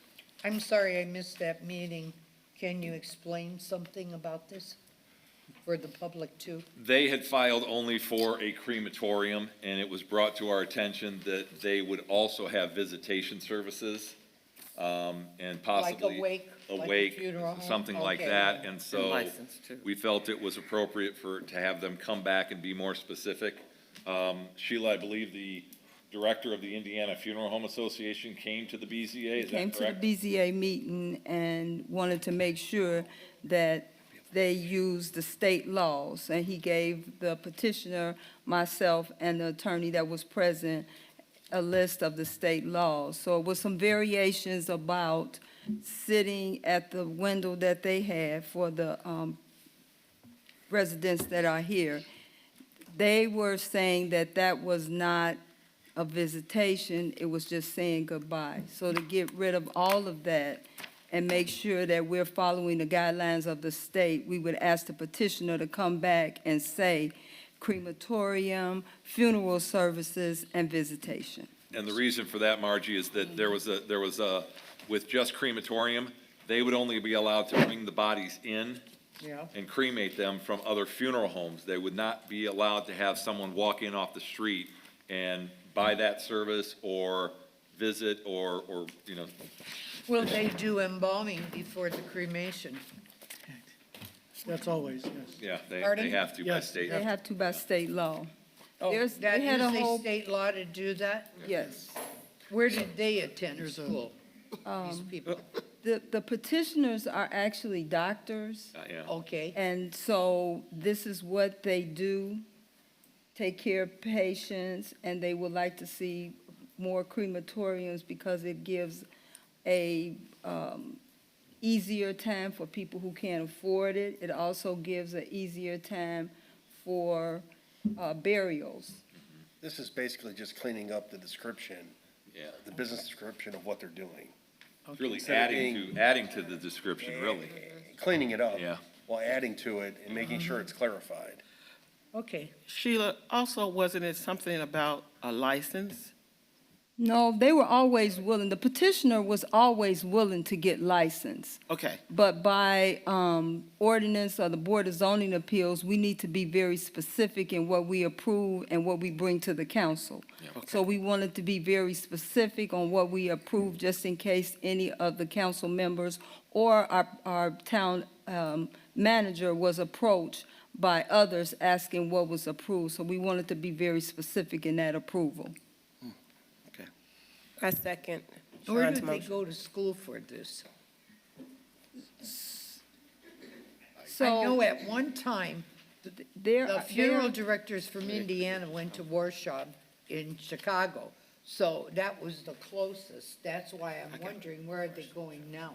So there's a procedure, Councilwoman Uzelak, that they go in order to prepare the body from the take-in all the way until the crematory process. I have a copy of that step-by-step that I can provide to you, Okay. that they have to follow. But the lady in the meeting and her husband, they're both doctors, and they explain the process. And it goes from the freezer, 48 hours, the people was Yes, there. yes. Yeah. 48 hours, and then after that, it goes through the crematory process. And there's no way that the bodies could get mixed up because the tag stays right on the toe all the way into the process. But I have a step-by-step that I can provide for you. Okay, I understand the process. Did you mention that they acquired a license through Indiana? They have to before they start the Sure. process. Okay. And Marge, to answer your question, Dr. Augusti, is that how you say his name? Augusti. He went to went to IMMC Rush in Chicago, where he got his license. Chicago. Yes, Okay. and then his wife, I don't, it doesn't say, she did the same thing. So she went to the same school. Okay, So they're very both good. certified. They're both Because I certified. know for a fact they did not have any type of prep school here in Indiana. Yes, you are For correct. that. They were going to Warsaw in Illinois at one time. Now you tell me Rush, which is good. Okay. That answers my question. Thank you. I have one last question. Leona? You mentioned, Sheila, something about requesting to waiver the year. So in Are the, we gonna- in the Board of Zoning Appeals Rules and Regulations, if this body denies something, they have to wait 1 year before they apply again. So I'm here this evening asking you all to waive that and allow them to apply again and be on the agenda for June. Okay. Oh, okay. And the So I didn't- BZA I will didn't do know that as of well. what, it was supposed to be another waiting period, maybe 2 months, 3 months, or something like that. No, not if this waives it and then waive that, and then we will go, the first thing that I would do is ask the Board of Zoning Appeals to also waive that. That's Okay. correct. All right. It's actually, we're going to waive Article 6, Section 6. Yes. And just by waiving it, it can be done at any time then. So Okay. the next meeting will be later in June. Okay. So, just for clarification's sake, it's gonna be a motion to deny this petition, Today. but with a waiver that they can apply immediately and reform or re-clarify their business processes or their business ask so that they can come under the June agenda for the BZA. So they'll be reapplying with a clarified business purpose. Perfect. Thank you. And that was Sean, and I think Leona, you seconded that, right? I did. Shauna did. No, I think you seconded it after Leona. we did Oh, it. she did it first? Yeah. Leona did. I did. Any other discussion? None. Mr. January, roll call, please. Councilwoman Haynes Edwards. Aye. Councilwoman Chandler Felton. Aye. Councilwoman Uselak. Yes. Councilman Pettit. Yes. President Bella. Aye. 5 in favor. Motion is rejected, or that petitioner, I should say. Sheila? With the waiver. Right, With the waiver. of course. All right, thank you. So, Mr. President, our next petitioner is going to be Jason Moorhead from Landmark Sign, representing St. Sava Serbian Orthodox Church. He is requesting a variance of use at 9191 Mississippi for a LED message center. Petitioner is requesting a variance of use approval from Section 21-189-8 to insert an LED message center on an existing sign in the A1 Agricultural Zoning District. The 2 feet by 11 feet LED message center will be inserted at the bottom of the existing sign. Petitioner states that there is nothing around that existing sign to impact the community negatively. Petitioner also states that it is an improvement to an existing sign that will be a better image of the church in the community, and the petitioner will advertise for town events when requested. Motion to approve, Mr. President. Second. We have a motion by Mr. Pettit with a second by Mrs. Uselak for approval of this petitioner for the LED sign. Mr. President, this is, St. Savas is obviously in my ward, literally down the street from my subdivision. And I do want to thank, if there are church members here, Jason, thank them again. They helped us out with Mississippi Street widening. They were very cooperative with this particular sign, moving this sign when we widened the road. So very appreciative of that. And I drive by the sign every day going to work. I don't have a problem with it. And you will still be having the picnic this year? I believe it's, there are some members, and I believe it's 1st of August. No, first weekend in August, Margie. I go every year. Okay. Good. I think you're hungry, Marge. Yeah. Yeah, you're talking about food and beverage and.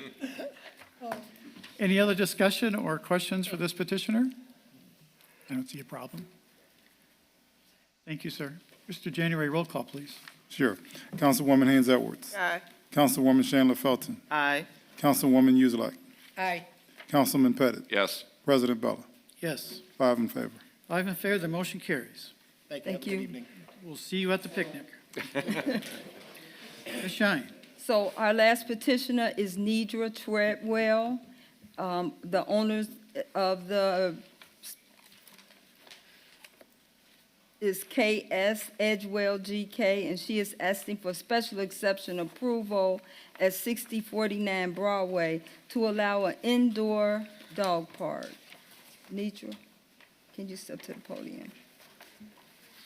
Petitioner is requesting special exception approval for an indoor dog park in the C2 Community Commercial Zoning District. Petitioner Nidra Treadwell seeks to open Pafucci's at 6049 Broadway. Pafucci's will be a designated spot where dogs can play, run, and interact with other dogs in a controlled environment. Pafucci's will offer soft flooring, agility equipment, and a park-like setting. This dog park will cater to all dogs of all sizes. Rules of the park will be prominently displayed. Attendance will be available on the floor. Ample seating will be offered for Pafucci's in the park floor. Ample seating will be offered for patrons of the park.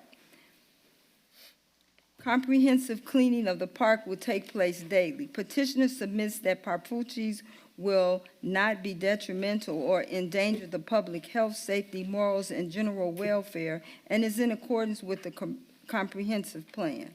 The owner is responsible for the outside walkway. Additionally, the owner will provide waste receptacles and pay all utilities. The address is at the end unit, which will allow ample parking for patrons and their pets. There will be 5 employees, 3 full-time employees that will work from 3 p.m. to 7 p.m., the part-time employees. Dog waste will be picked up by owners.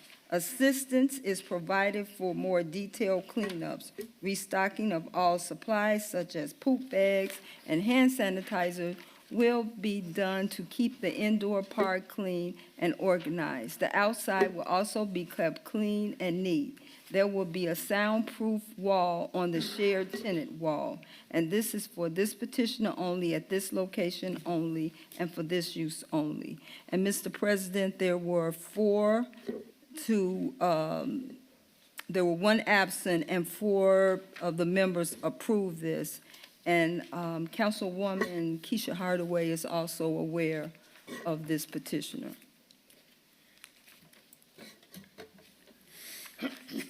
Pleasure of the council. What is the charge for an individual to come in there with the dog for? I have currently, and hello, everyone. Hi. Pardon? I currently have it set at a $5 per pet not per person, animal, entry. I'm gonna change that. I'm gonna take it up. I've been doing some research on it, and I think it's more feasible to go with the $10 entry fee. Okay, you're talking about $10 for the hours that you're opened? Yes, Okay, that's for one dog. yes, per Okay, dog, if they come in with 2 dogs, they're gonna pay 20. correct. Okay. That's all I have. Hello. Hi. So I have a couple of questions. Pafuchi, what is that? Where'd you come up with that name? Is that a dog? It is, it's pronounced Pafushis. Pafushi? Yes. Okay. And it is a play on my fur baby's names. Okay. I had 3 dogs. 2 of them have passed. Actually, one passed 2 weeks ago. But the names are Passion is the P-A, Foofy is the Foo, and Chico is the Chi. So it's a play on their names, Pafuchis. I had them. The one that passed 2 weeks ago was 16 years old, and they were my inspiration for this. So, yeah. And then it says that you have the park rules, and so, you have a lot of nice things in here. What would happen if a dog was to come in and chew up or tear up your equipment? Or what's gonna happen with that resident? Are they gonna say, I didn't know my dog was gonna do it, and then you're out of? Right, that's a good question. The park rules will state that the owners are responsible for their pets, even if dog fights are to break out or things like that. It's just like with an outdoor park. I heard him mention that the dog park, there's gonna be an outdoor one. The owners are responsible for their pets. As far as anything on the premises, as far as tearing it up, we have allowance to repair things, and I wouldn't, if it's natural wear and tear, I wouldn't pursue the owners. But if it's something deliberate and obvious that may have been a result of their animal behaving poorly or badly, we do plan to have info stated that they may incur a fee or a ban from the facility. Okay, and then you said there's, human and dog food treats are prohibited. Are you going to supply like dog treats and Yes, things for we're gonna have a barkery, is what we call it, a dog bakery. And yeah, we will provide a sale of Pafuchi dog treats, which I've been making, by the way, since 2016. I've been selling them at flea markets, but that kind of folded, or it did fold, with COVID. 2019, 2020, it all stopped. But I used to sell and home bake dog treats, and we will continue to offer that to the patrons. Any other questions for the petitioner? Is there a limit on the number of dogs that can be in there? If you said it, I didn't hear it. Is there a limit as far as You know what? square footage? We had mentioned it, but it really depends. I'd have to know what code enforcement tells me, and I would abide by it. But the space is 6,000 square feet. Oh, So it's a large facility. yeah. But whatever they tell me, I'll definitely abide by it. Any other questions or comments? What's the, I'm sorry. That's a lot of dogs. What are we doing for the smell? You must have an extensive air freshener, cleaning, ventilation. All cleaning. We have a protocol set. Just like with an outdoor dog park, the patrons are responsible for the waste. We have the dog bags, hand sanitizer, a full cleaning, Bissell cleaners to clean up wet spills, we'll call them. But as far as the poop, the owners pick it up, get it to the receptacles. We will be, throughout the day, emptying those. And we do spot clean and dry towel wipe so that there's no slips or falls. I have one more question. Yes. Do you request that the dogs have their shots before they come in? Not at this time, but we do want in the future to offer doggy daycare services where those things will be mandatory. Okay, you will offer it later, but with them all coming in at one time, you might have a sick dog and not know it. We do check them when they come in, but not to the point, we're not veterinarians. It would be just like at an outdoor dog park. We leave that, and we do, in the signage, it does say like, no sick animals allowed, but that's kind of open to interpretation by the owner at this time. Okay, thank you. Is there a motion to approve?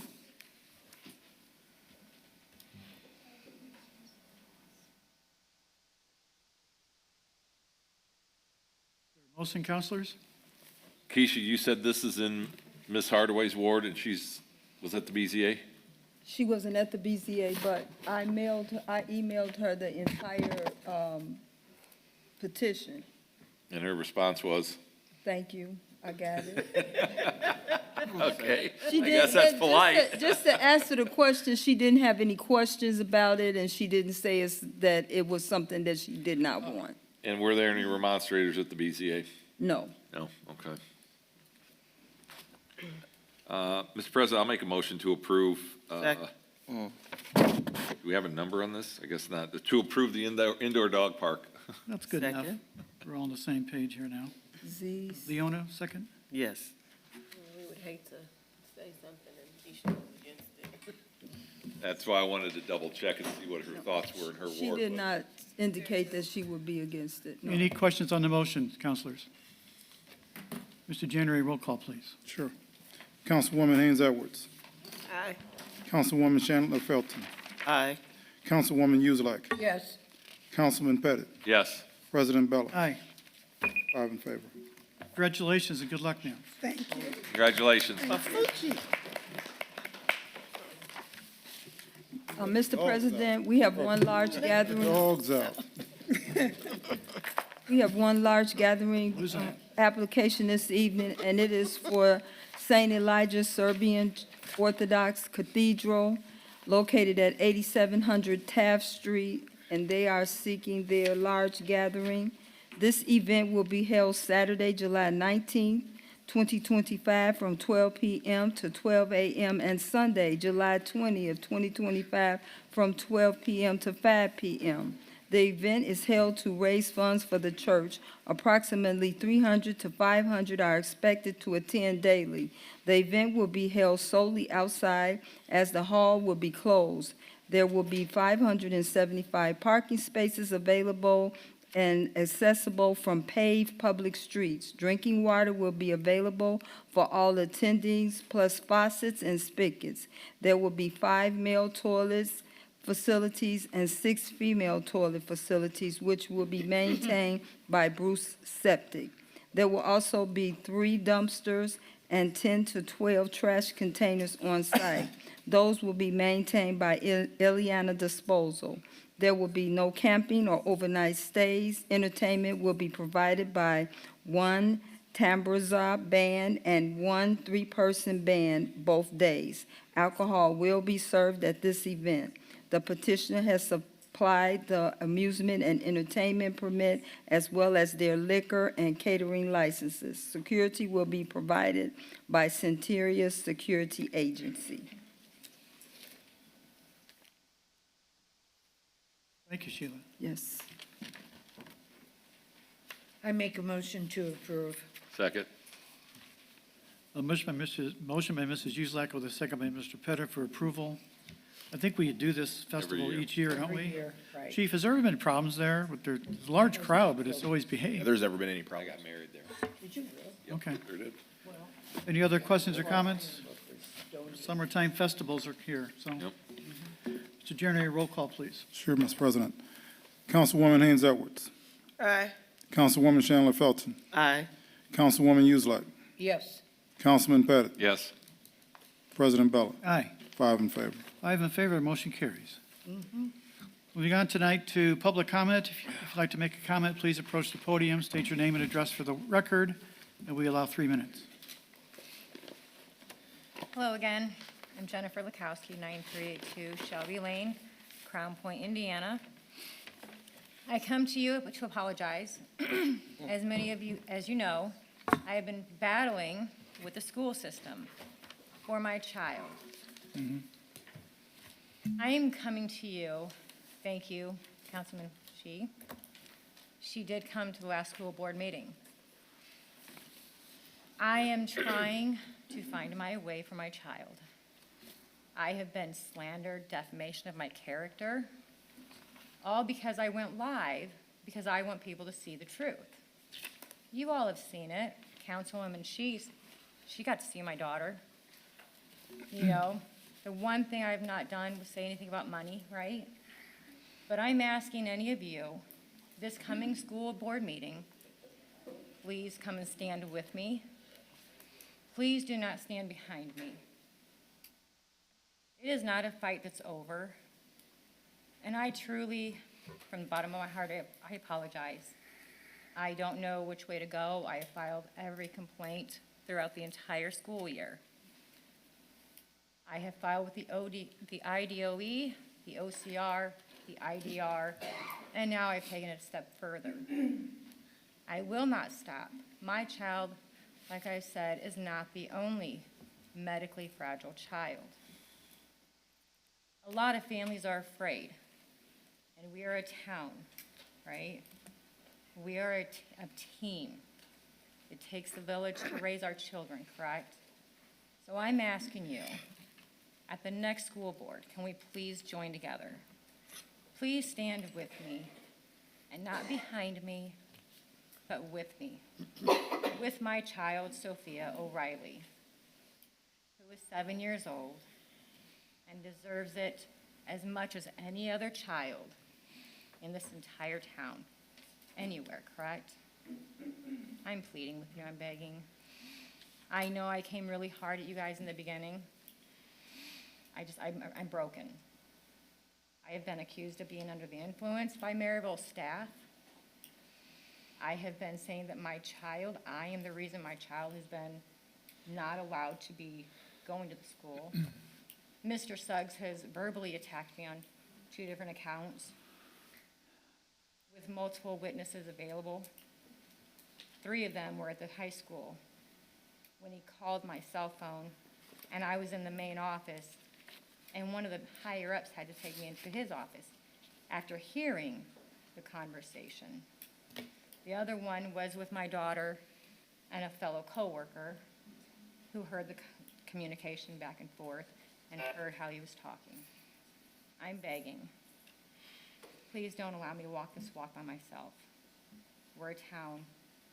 We're a village. Thank you, ma'am. Thank you. Appreciate it.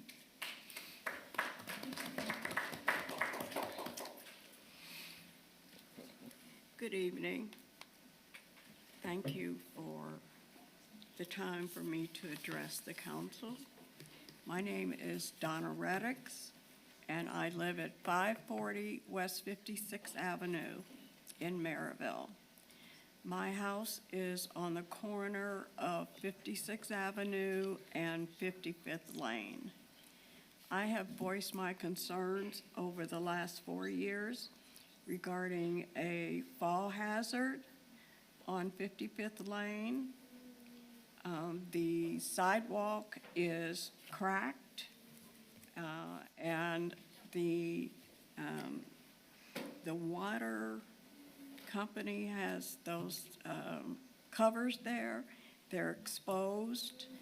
The sidewalk is sinking, and I have come to the office here. I've called my council person. I've gone to the Merrillville Street Department for several years, and I keep being told that there is no budget for concrete repairs.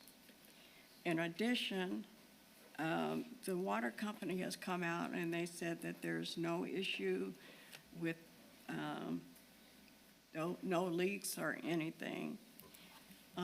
The second issue is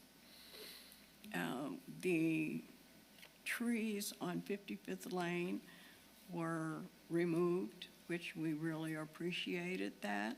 However, there is one big tree that was taken out, but the roots were not grounded. No one ever came back and cleaned that up.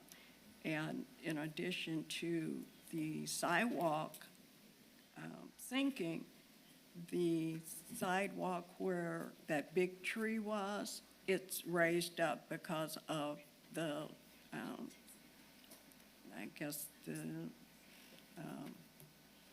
tree limbs that are underneath. It's gonna be a bad accident. The children, they come by, they ride their bicycles. I keep my lawn done, and it's hard for me sometimes because it's a fall risk, and I just wish that someone would consider coming out again. They've come out several times and looked, and they said, yeah, we understand that there's a problem, but we don't have the budget.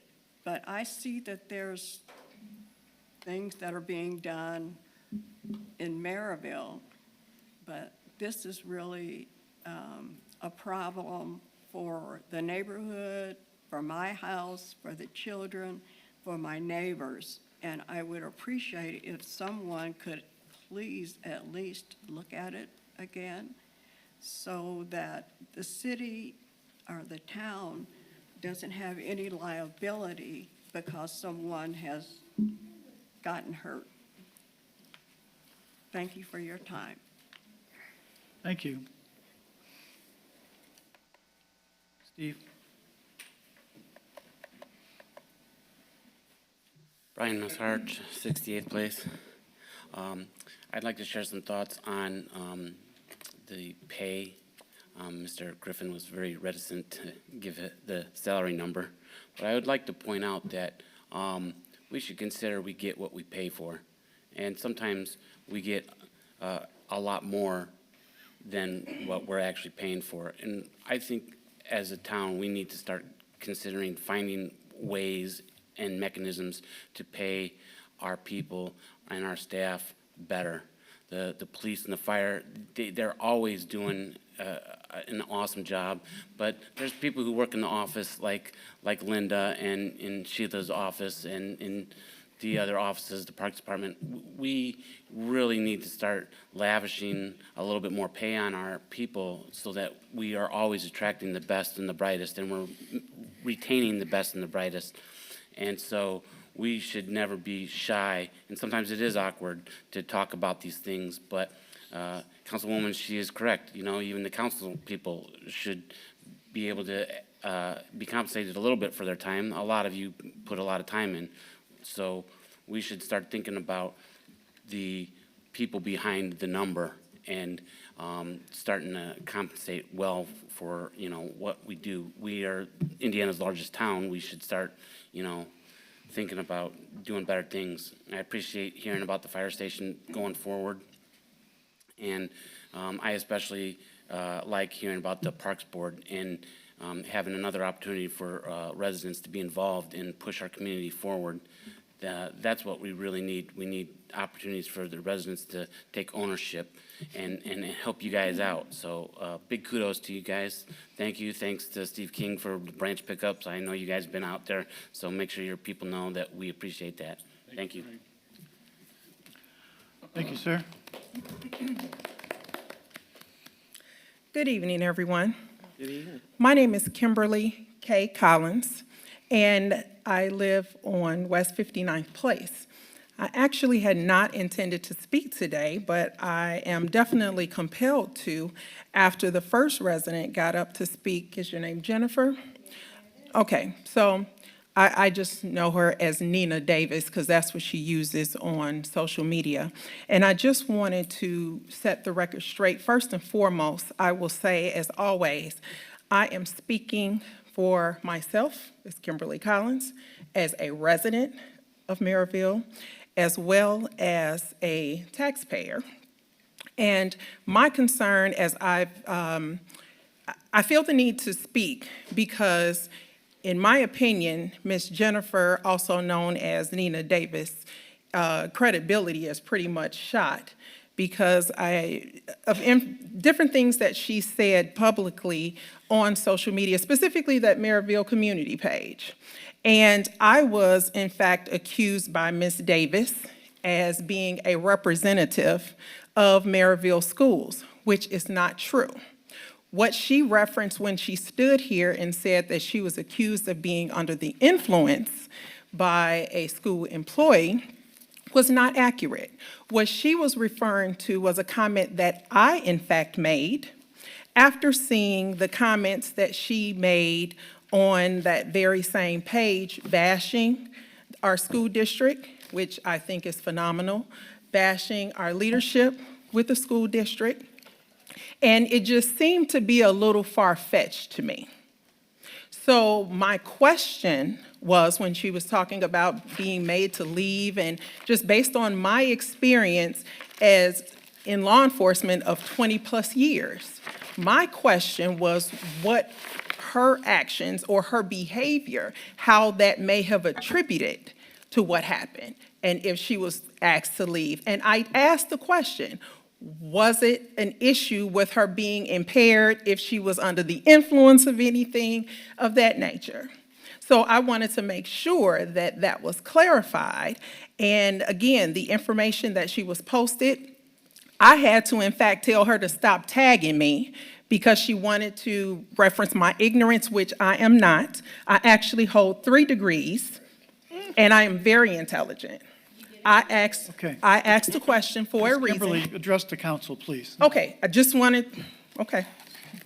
So she had a comment over here, so I was just going to address it. But I just wanted to make sure that that record was clear. Of course, all of you know that there, of course, are always 2 sides to every story. Yes, ma'am. And before there, and it always, it's unfortunate when oftentimes people use social media in a way to basically get people stirred up. There were over 100 comments on this feeding into the information that she was provided, a lot of which was in fact inaccurate. Thank you very much. Thank you, ma'am.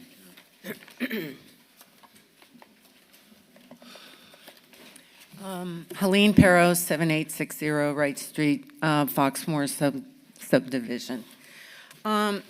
So we've been having people dumping furniture as you enter off of 30 on Morton Street. And I know Councilman Uselak brought up Whitcomb Street. But I've called, according to your website, it says call Waste Management, but they won't pick it up if it's not at a physical address. So I'm wondering if there's any other recourse our subdivision has. So, and also, I'm wondering how I can find out about who owns the property coming in that used to be, I guess, the parking lot of the what was it called, the Broadmoor Golf Course or something prior to our subdivision coming in there. Because that's not being maintained. I don't know if code enforcement is going, writing to these people. When I looked on, or I had a real estate agent help me with it, it looked like this company is out of Illinois, so maybe they don't even come to Merrillville to look at the property and maintain it. But I don't know if the town has something where, we can get this furniture picked up. Calls on what you're talking about.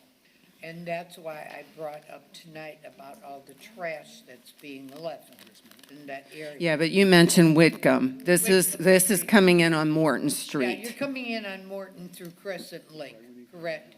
Isn't that your subdivision?